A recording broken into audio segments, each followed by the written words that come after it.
This is National Native News. I'm Brian Bull, sitting in for Jill Freitas.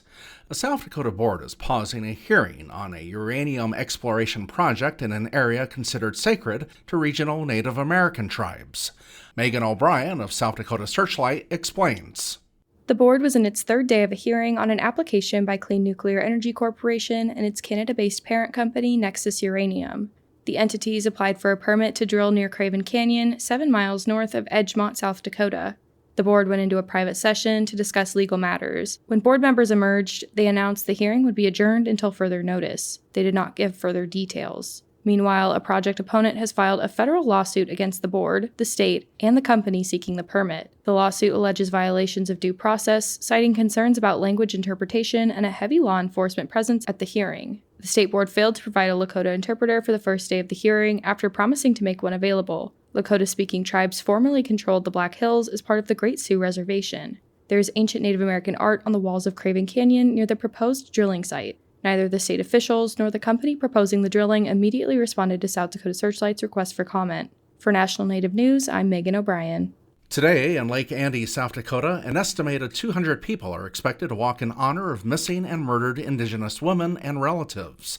While it's the 7th such event, it'll be the first one since its founder died. Last September, Sharon Asatoyer, founder of the Native American Community Board, died. She was an advocate for preventing violence against women and launched the first honor walk in 2018. Florence Hare is the interim executive director of the NACB. She says the walk will begin and end in Lake Andes City Park. We're not protesting. We're just walking to bring awareness. We're going to walk by the sheriff's office. We're not going to walk onto his property. And then we're also going to walk by the courthouse. Hare says there are many unsolved cases in South Dakota, and that includes the Lake Andes area. She says for years there has been suspicions that certain parts of town were especially dangerous. This includes an old U.S. Army facility by Fort Randall Dam. Sometimes our women would go missing, and it was because they were hanging around down there. So there is a very long history of MMIW. Our grandmothers, they would sit us down and say, don't go by that place, it's bad. You could go missing, they'll take you and that's it, you're gone. Hare adds that there's been much mistrust between the Native community and local law enforcement. We are just in an area where there's no oversight on law enforcement or what happens out here. It's like the wild, wild west.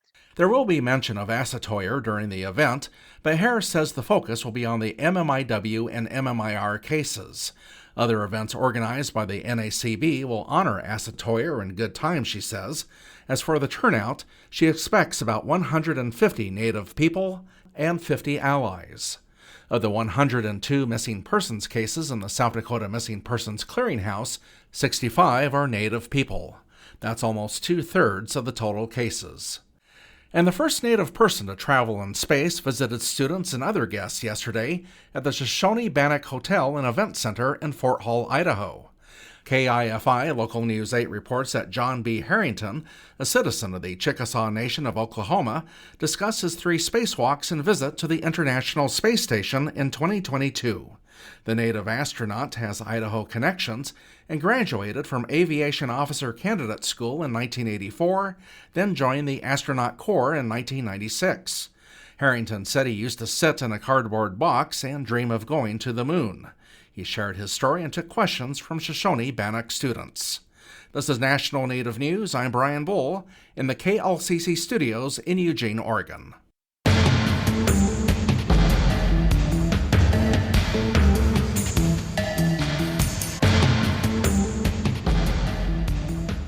National Native News is produced by Koahnic Broadcast Corporation with funding by the Corporation for Public Broadcasting.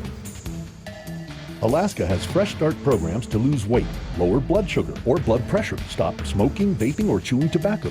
Many programs are no cost or low cost. Visit freshstart.alaska.gov to find the program that's right for you. This message is sponsored by the Alaska Department of Health.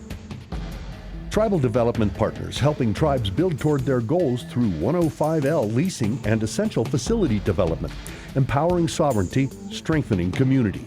More at tribaldevpartners.com, proud supporters of this show.